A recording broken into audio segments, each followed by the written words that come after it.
आज हम बात करने वाले हैं diseases due to protein deficiency. Protein की कमी से होने वाले रोग। मैं हूं डॉक्टर विजय शर्मा। आप मुझे देख रहे हैं चैनल फार्मा नॉलेज पर। प्रोटीन एक इतना अच्छा टॉपिक है कि एग्ज़ाम में इसमें क्वेश्चन आने ही आने हैं। और हम जो भी बात करते हैं उसमें हम ज़्यादा इधर उधर की बातें ना करके एग्ज़ाम पे फोकस्ड जो क्वेश्चंस हैं, चाहे वो कॉम्पिटिटिव एग्ज़ाम हो चाहे आपका सिलेबस का एग्ज़ाम हो, उससे रिलेटेड ही हम बात करते हैं।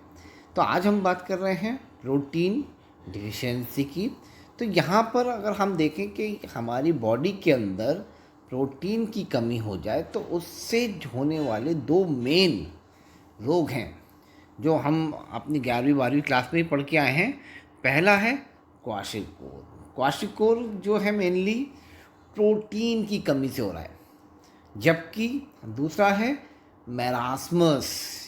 इसमें क्या हो रहा है, इसमें प्रोटीन की तो कमी हो ही रही है, उसके साथ में जो एनर्जी की कमी है उसकी भी कमी यहाँ पर हो रही है। इसीलिए इसको हम नाम दिया हुआ है मेरास्मस, जो कि प्रोटीन और ऊर्जा की कमी से उत्पन्न होने वाला एक रोग है।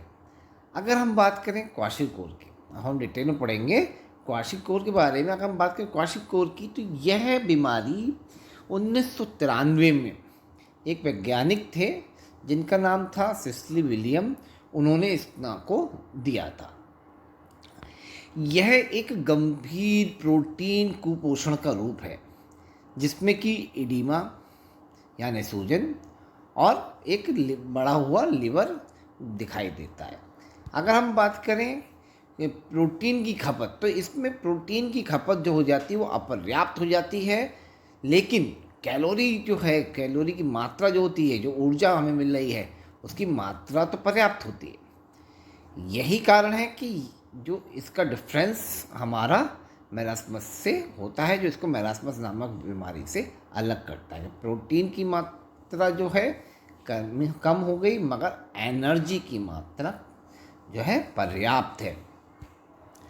अब हम ये जो बीमारी देखें तो ये बीमारी अकाल पड़ गया, सूखा पड़ गया है, या भोजन जो मिल रहा है वो अच्छी मात्रा में नहीं है, ख़राब क्वालिटी का, अच्छी क्वालिटी का नहीं है। ठीक है। अब हम बात करें इसमें जो इस रोग की शुरुआत है, बच्चे को दूध पिलाने की अवस्था से ही प्रारंभ हो जाती है। और ये बीमारी कब बढ़ जाएगी? ये बीमारी उस समय ज़्यादा बढ़ जाती है कि जब बच्चे का दूध जो है छुड़ा दिया जाता है और उसको स्टार्च युक्त आहार दिया जाने लगता है। बच्चे में प्रोटीन की मात्रा की कमी हो जाती है, इसी कारण से उसमें क्वाशिकोर नामक बीमारी हो जाती है। इस समय अगर बच्चे को संतुलित पौष्टिक आहार ना दिया जाए तो वह गंभीर बीमारी का रूप ले सकता है। इसलिए ज़रूरी है कि हम उस समय पर उसको प्रोटीन डाइट अच्छे से दें और डॉक्टर को दिखाएं। बीमारी के लक्षण की बात करें तो इसमें सामान्य लक्षण पहला जो है वो यह है कि बच्चे की वृद्धि रुक जाती है, सांस लेने में कष्ट होता है, उसे ऑक्सीजन की कमी हो जाती है, उसमें एडिमा यानी कि सूजन या कहें हम जलोदर नामक बीमारी सिम्टम्स आने लगते हैं। यह उसमें देखें तो वहाँ पर वो जो है उदास रहेगा, जो भी व्यक्ति है, जो भी बच्चा है, वो उसमें उदासीनता बनी रहती है। अब हम बात करेंगे जो ये हमने पढ़े सिम्टम्स इनके बारे में, तो इसमें हम देखेंगे वृद्धि का रुक जाना। तो इसमें वृद्धि का रुक जाना का मतलब क्या है कि बच्चे का वजन और साथ साथ उसकी लंबाई दोनों ही रुक जाएंगी, जिस साथ ही साथ हम देखेंगे तो उसकी मांसपेशियां, मसल्स भी कमज़ोर हो जाती हैं। दूसरा हमारा आता है जलोदर, सूजन, इडीमा जिसे बोल रहे हैं। तो पूरे शरीर में उसके सूजन ही सूजन दिखाई देती है। यह क्या है कि उस पर भोजन में उपस्थित पानी और नमक की मात्रा पर निर्भर करता है। यही कारण है कि बच्चे के पूरे शरीर में, चेहरे पर या टांगों पर, सब जगह क्या आ जाती है, स्वेलिंग आ जाती है, सूजन आ जाती है। अब बात करें त्वचा, स्किन कैसे हो जाएगी, उसकी स्किन सूखी सूखी सी हो जाएगी, उसकी स्किन पर क्रैक्स पड़ने लगेंगे, उसकी स्किन का रंग गहरा हो जाएगा, यानी कि कहेंगे कि उसमें पिगमेंटेशन होने लगा है। ये एक उसका मुख्य लक्षण है। दूसरा क्या है कि ये बीमारी जो है उसके पैरों में, नितंब में, शरीर के बाहरी भागों में अधिक दिखाई देती है। त्वचा का रंग जो हमने कहा गहरा होने लगता है, मतलब गहरा हरा होने लगता है। ये ऐसा लगता है कि उसमें से कैरेटिन अलग हो गया है। और कभी कभी हम देखें तो हमें ऐसा लगेगा कि जिस पार्ट में ये हो रखा है उस पार्ट में जला हुआ, कुछ जल गया है, वो इस पार्ट हमें जला हुआ प्रतीत होता है। नेक्स्ट इज दी हेयर्स पर इफेक्ट क्या है, बालों पे क्या इफेक्ट है। बाल पतले हैं, कम कठोर हो जाएंगे और सूखे दिखते हैं। बालों का रंग भी चेंज दिखाई देगा, वो भूरे, लाल, चकत्ते जैसे दिखाई देने लगते हैं। और ये देखा गया है कि नीग्रो बालक जो हैं, जो कि अफ्रीकाई बालक हैं, अफ्रीकाई बच्चे हैं, उनमें ये बीमारी एशियाई बालकों की अपेक्षा अधिक है। नेक्स्ट इज दी म्यूकस झिल्ली। म्यूकस झिल्ली, म्यूकस मेम्ब्रेन, इसमें अगर हम देखें तो होठ जो है किनारे से कट जाएंगे, सूख जाएंगे। पाचन तंत्र की बात करें तो पाचन तंत्र जो है वो डिस्टर्ब हो जाता है। आमाशय यानी कि हमारा स्टमक, और यकृत बोले तो लिवर का आकार चेंज हो जाता है, जिसकी वजह से क्या है, डाइजेशन पर फर्क पड़ने लगता है, डाइजेशन खराब हो जाता है। अब हम बात करें मांसपेशियों की, मसल्स की। प्रोटीन जो होता है, हम जब एक्सरसाइज कर रहे होते हैं तब हमें क्या, जिम वाला क्या बताता है कि हमें प्रोटीन लेना है ना। तो अब जब प्रोटीन की डाइट कम हो जाएगी, जाहिर सी बात है मांसपेशियों पर भी फर्क डालेगा। उनका मांसपेशियों क्या होने लगा, विलोपन होने लगेगा, क्षय होने लगेगा। बच्चों का जो शारीरिक विकास है वो रुक जाएगा। लंबे समय तक अगर इसका इलाज नहीं करेंगे तो क्या होगा, बच्चे को चलने में प्रॉब्लम क्रिएट होने लगी और हो सकता है थोड़े टाइम बाद वो चलने में असमर्थ हो जाए। इसलिए हमें उसको प्रोटीन डाइट देनी चाहिए। नेक्स्ट इज दी खून की कमी, यानी कि एनीमिया या रक्त अल्पता। भोजन में फोलिक एसिड या फिर अन्य प्रोटीन की कमी की वजह से ये बीमारी होती है। इसका कारण क्या है, इसका कारण यह है कि अन्य पोषक तत्व, प्रोटीन, आयरन, फोलिक एसिड, यह सब पाचन नली द्वारा जो है अवशोषित किए जाने चाहिए, मगर वो अवशोषित नहीं हो रहे हैं, जिसकी वजह से क्या होगा, ब्लड के अंदर इसकी कमी हो जाएगी, खून की कमी हो जाएगी, आयरन की कमी हो जाएगी। इसी को हम बोलते हैं एनीमिया।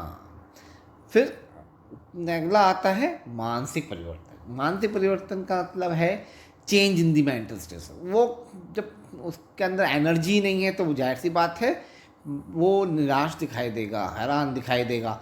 कुछ बच्चे आप देखेंगे तो उनमें शिवरिंग होती दिखाई देगी, कपकपाहट दिखाई देगी। तो यह इसके एक मुख्य लक्षण है, और साथ ही साथ संवेदनशीलता की भी कमी हो जाती है। हार्ट की बात करें तो हार्ट का काम क्या है, ब्लड्स को सर्कुलेट कराना पूरी बॉडी के अंदर। तो इससे क्या होगा कि हमारा हार्ट जो है ब्लड को अच्छे से सर्कुलेट नहीं कर पाएगा, तो रक्त का संचार यानी ब्लड सर्कुलेशन क्या हो जाएगा, कम हो जाएगा। अब साथ ही साथ शरीर के अंदर जो एंटीबॉडी हैं या एंजाइम्स हैं या हार्मोन हैं, इनकी भी कमी हो जाएगी। साथ ही साथ देखा गया है कि चयापचय यानी कि मेटाबॉलिज्म जो है वो भी प्रक्रिया हमारी रुक जाती है या स्लो हो जाती है।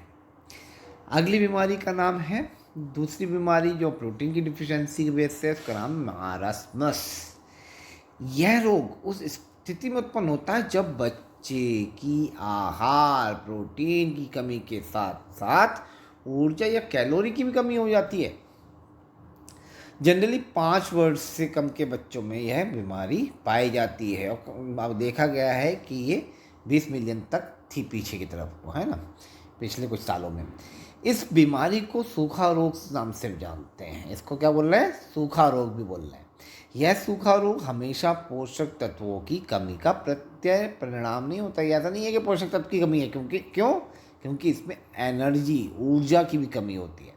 तो अगर हम कोई गलत पोषक तत्व या कोई हमें बीमारी हो गई, संक्रमण हो गया है, कोई इन्फेक्शन हो गया है, तो पोषक तत्वों का अवशोषण नहीं हो पा रहा, जिससे कि उसका मानव शरीर में कमी हो रही है, या मानव शरीर के अंदर वो पोषक तत्व या कोई भी हम अमाइनो एसिड प्रोटीन बननी चाहिए वो बन नहीं पा रही है, तो इसकी वजह से यह बीमारी हो जाती है। अब इसके कारण क्या हो सकते हैं? इसके कारण हो सकते हैं असंतुलित आहार, अनबैलेंस डाइट। खाना तो हम खा रहे हैं, ऐसा नहीं है खाना नहीं खा रहे, मगर जो उसमें पौष्टिक तत्व चाहिए, जो भी हमें विटामिन मिनरल्स चाहिए, वो उसके अंदर नहीं आ रहे हैं, और वो नहीं आ रहे हैं, इसी की वजह से हमें यह बीमारी हो सकती है। इसीलिए हम कहते हैं अनबैलेंस डाइट। जन्मजात रोग, अगर कोई जन्म के टाइम पर रोग हो गया या कोई इन्फेक्शन हो गया, संक्रमण हो गया, जैसे कि आपका टीबी हो गया, तो इसकी वजह से भी देखा गया कि ये बीमारी हो सकती है। कुछ जन्मजात होने वाले रोगों की वजह से भी यह बीमारी हो सकती है। हम बात करें तो प्रदूषण या गंदगी, कहा जाता है ना कि साफ़ सफाई रखिए, इसीलिए कहा जाता है कि साफ़ सफाई रखने से इस तरह की बीमारियां हमें किसी भी तरीके से नहीं हो पाएंगी। चौथा कारण क्या हो सकता है? वो हो सकता है लोहा, जस्ता, आयोडीन, विटामिन, ये मिनरल्स जो हैं इनकी कमी हो गई, तो इसके कारण से भी ये मैरास्मस रोग हमें हो सकता है। तो इसके अगर लक्षण देखें, सामान्य लक्षण क्या है? जाहिर सी बात है, प्रोटीन की डिफिशियंसी की वजह से हम कहते हैं ग्रोथ रुक जाती है, तो बच्चे की ग्रोथ रुक जाएगी, ग्रोथ रुक जाएगी, जिसकी वजह से वो में चिड़चिड़ापन आ जाएगा, वो संवेदनशील हो जाएगा, इमोशनल हो जाएगा, उल्टी दस्त आदि इसके मुख्य कारण। बच्चे की भूख बढ़ भी सकती है और बच्चे की भूख घट भी सकती है, मगर होगा क्या कि बच्चा दिन प्रतिदिन क्या होता जाएगा? कमज़ोर होता जाएगा, सूखता चला जाएगा, और उसकी त्वचा पर जो चमक होनी चाहिए वो चमक, यानी कि वसा की मात्रा, फैट की मात्रा कम होने लगेगी, और पानी की भी कमी हो जाएगी। अब हम बात करें उसके डाइजेस्टिव सिस्टम की या पाचन तंत्र की, तो उसको क्या होगा?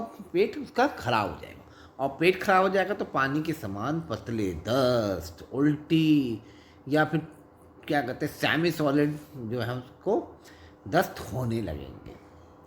अब हम बात करें मसल्स की, मांसपेशी, जाहिर सी बात है प्रोटीन नहीं मिल रहा तो मांसपेशियाँ क्या हो जाएंगी? कमज़ोर हो जाएंगी, और उनका क्षय होने लगेगा, या वो जो है धीरे धीरे धीरे ख़त्म होने लगेंगी। अब बात करें त्वचा, तो इसमें त्वचा का क्या होने लगेगा? क्षय होने लगेगा, ठीक है। परंतु क्वार्शरकोल बीमारी में जो परिवर्तन पाए जाते हैं, यह परिवर्तन यहाँ पर नहीं होते। कभी कभी बच्चों में विटामिन की कमी की वजह से भी त्वचा रोग होने लगते हैं। यहाँ क्षय जो है, छह से क्षत्रिय वाला क्षय है, ये छात्र क्षय वाला बन गया है। और दीज आर द रेफरेंसेस जहाँ से हमने इसको डिस्कस करने के लिए लिया हुआ है। और लास्ट